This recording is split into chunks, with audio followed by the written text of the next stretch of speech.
to explain to my friends over in California and down in Arizona what it was like to go out and water your horse with an axe, because we had to bust up the 2 to 4 inches of ice that formed overnight in our water troughs. And again, we ourselves never used the automatic floats because of that. They tend to either not work when you're really dependent on them, or they freeze up and then they can't work in the wintertime, and you think that your horse has water, and in fact the water's not running, or worse yet, they're exposed and the pipe breaks, and so somebody winds up with a real mess on their hands. But if you're leaving your horse with some neighbors and all, call and check in. If they got any questions, it might remind them, because again, a horse can be really short on water in a matter of a day or two. So it's not something that you want to assume that the good folks looking after your horse have had experience with.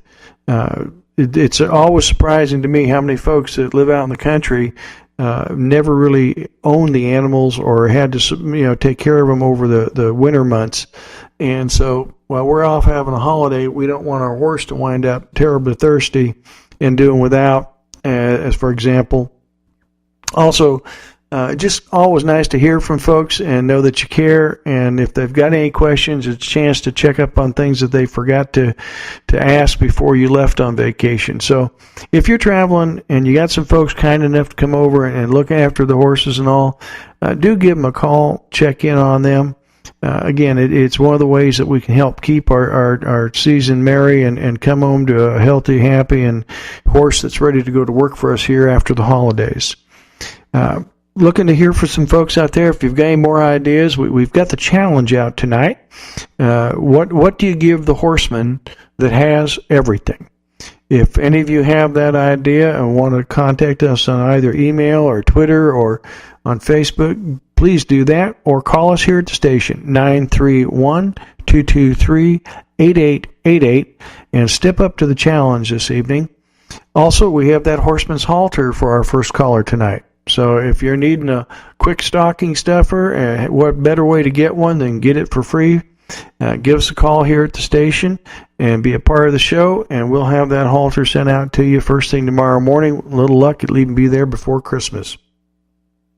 As we move along here, talking a little bit about the holiday spirit, I want to remind any of you that if you have an event coming up over the Christmas break during the vacation here, give us a call at 223-8888 and let us know about your event, or email me, Kent@radiohorseman.com, and we'll make your event. We'll do a public service announcement here at the station, and we'll put it on the air whenever possible. We're here again as a resource. So if you've got an event coming up over the holidays, you've got a New Year activity or something like this for your club or your riding group, drop us a line here at the Duck, and we'll make you a PSA, a public service announcement spot, and we'll put it on the air to help bring people to your event. It's always tough during the holiday season when we have these events, because a lot of people are traveling or they don't even think about this time of year. So give us a holler. We'll give you a hand with that. It's all of what we do here at WMRB 910 The Duck. Well, as we push along here in our Christmas season, we always come up to that time of year about the get-togethers, and like to have folks over. And one of the ideas we might share is, if you haven't done it, you might think about having a little bit of a barn party for folks that are out or near around your community. If you've got a riding stable, if you've got an activity going on, nothing like a little Christmas or New Year's party to bring folks together. And it really, again, doesn't take much to do, but it helps build that sense of community and gets people coming out to the stable during these holiday breaks. And one of the things that I would recommend, it's always fun, is to have a little bit of hot cider and put that together with a few Christmas cookies and give folks a reason to come out to the stable, spend a little bit of time visiting, catching up on the holidays. And it's a fun way to say howdy to everybody and thanks for all they do for you during the year, and puts that old barn to use here in the winter months and makes for a fun afternoon. And so, again, it's all part of getting people involved with our horses, our communities, and our activities. Get them out to our place and have them share this spirit with us. We're going to take another quick break here, and we'll look forward to talking to you on the other side. This is Kent Greeno, the Radio Horseman at WMRB 910 The Duck. Going to the barn, my troubles drift away. My best friend and I settle up and get away.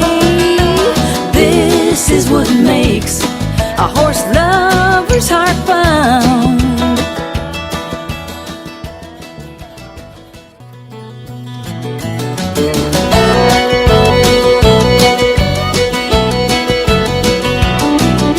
We work all week so that we can eat and own a little piece of God's ground.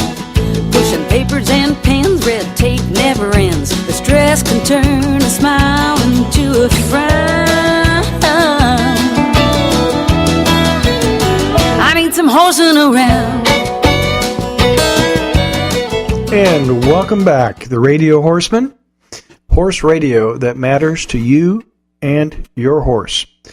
Everything that touches that relationship, we want to be a part of and help you with, understand, and know more about.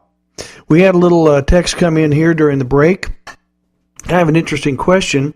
They wanted to know about putting cogs on their shoes for the ice and such. And again, because we have listeners all over the world, I didn't get a chance to see where this email was from and haven't gotten it back yet, an answer to that. But fortunately, I should say, for us here in Tennessee, we rarely get that kind of icy ground for very long. But having lived up in Minnesota and been up in Montana and places like that in the wintertime, I know how literally frozen everything can get.